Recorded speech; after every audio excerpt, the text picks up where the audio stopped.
51వ వార్డులో పలు అభివృద్ధి కార్యక్రమాలకు గాను శంకుస్థాపన చేసిన కేకే రాజు ఈ సందర్భంగా మాట్లాడారు. 51వ వార్డులో సుమారు 3,10,00,000 వ్యయంతో పలు కార్యక్రమాలకి శంకుస్థాపన చేశామని, ఇలానే ఉత్తర నియోజకవర్గం అంతా ఎన్నో కార్యక్రమాలకు అభివృద్ధికి పెట్టింది పేరు అని అన్నారు. కావున వస్తున్న ఎన్నికల్లో మనందరం జగన్మోహన్ రెడ్డిని మరోసారి సీఎంగా చేసుకుంటే ఇలాంటి కార్యక్రమాలు ఎన్నో చేసుకోవచ్చని, మన ఉత్తర నియోజకవర్గం అంతా మరింత అభివృద్ధి చెందాలని కోరారు.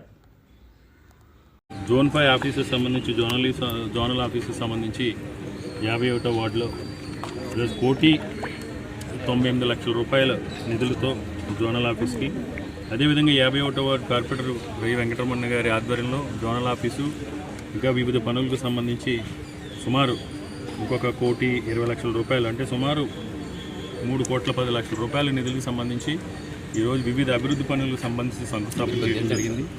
ఎందుకంటే మొదటి నుంచి కూడా ముఖ్యమంత్రి గారు ఏ కార్యక్రమం చేపట్టినా, ఏ పని మొదలుపెట్టినా దీర్ఘకాలిక ప్రయోజనాలు ఉండాలి, ప్రతి సమస్యకి కూడా శాశ్వత పరిష్కారం ఉండాలనే ఉద్దేశంతో ఈరోజు ఏ విధంగా అయితే అర్హత ఉన్న చివరి లబ్ధిదారు వరకు సంక్షేమం అందిస్తున్నామో, మౌలిక వసతులకు సంబంధించి, ఇన్ఫ్రాస్ట్రక్చర్ సంబంధించి హాస్పిటల్స్ కానీ, స్కూల్స్ కానీ, సచివాలయాల నిర్మాణం కానీ, పార్క్స్ కానీ, అంగన్వాడీ సెంటర్స్ కానీ, బరిలో ఉండడం కానీ, అదేవిధంగా జీవీఎంసీ ఆఫీసెస్ సంబంధించి కానీ ప్రతి పనిని కూడా ముఖ్యంగా విశాఖ ఉత్తర నియోజకవర్గంలో ఇప్పటి వరకు కూడా అన్ని మౌలిక వసతులకు సంబంధించి విద్యుత్తు, వాటర్ సప్లై కాకుండా విద్యుత్తు సంబంధించి, ఎందుకంటే విద్యుత్తు సంబంధించి గతంలో ఎవరు కూడా ఆలోచన కూడా చేయలేనటువంటి విధంగా 123 కోట్ల రూపాయలు కేవలం ట్రాన్స్ఫార్మర్స్కి, సబ్ స్టేషన్స్కి అప్గ్రేడ్ చేయడం కోసం ఖర్చు పెట్టిన 123 కోట్ల రూపాయలు ఖర్చు పెట్టడం జరిగింది.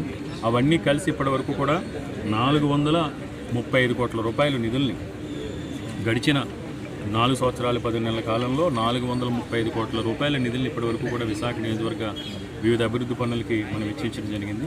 అంతేకాకుండా కొత్త ప్రపోజల్స్ కూడా సుమారు 22 కోట్ల రూపాయలకు ఉన్నాయి.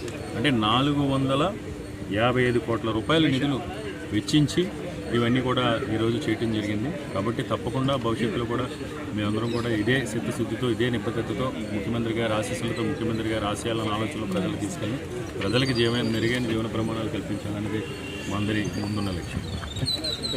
చెప్పండి. ఈరోజు మా ఉత్తర నియోజకవర్గంలో 51వ వార్డులో సుమారుగా 3 కోట్లు అభివృద్ధి పనులు శంకుస్థాపన కార్యక్రమం జరిగింది.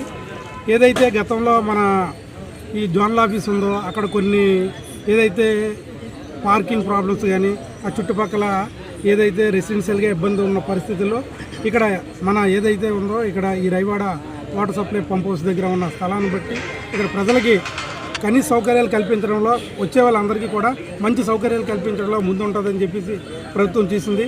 గత ప్రభుత్వాలు నిర్లక్ష్య ధోరణితో అభివృద్ధికి చాలా దూరంలో ఉన్నాయి. ఇప్పుడు మేము వచ్చిన తర్వాత, జగన్మోహన్ రెడ్డి గారు అధికారంలోకి వచ్చిన తర్వాత, మా కౌన్సిల్ ఏర్పడిన తర్వాత ఒక్కొక్క వార్డుకి సుమారుగా 25 కోట్లు 30 కోట్ల వరకు అభివృద్ధి జరిగింది. ఒకప్పుడైతే నియోజకవర్గ స్థాయిలో కూడా ఒక 20 కోట్లు కూడా ఒక నియోజకవర్గాన్ని కేటాయించలేకపోయిన పరిస్థితి ఉంది. అభివృద్ధికి ఈ ప్రభుత్వంలో అభివృద్ధి జరగలేదంటారు. దమ్ముంటే ఎవరైనా చర్చకి రండి. మేము చర్చలో ఏదైతే ఉందో వార్డు వైజ్ మేము ఎంత ఖర్చు పెట్టామో, ఎంత అభివృద్ధి పనులు జరిగాయో చూపిస్తామని చెప్పేసి తెలియజేసుకుంటున్నాం.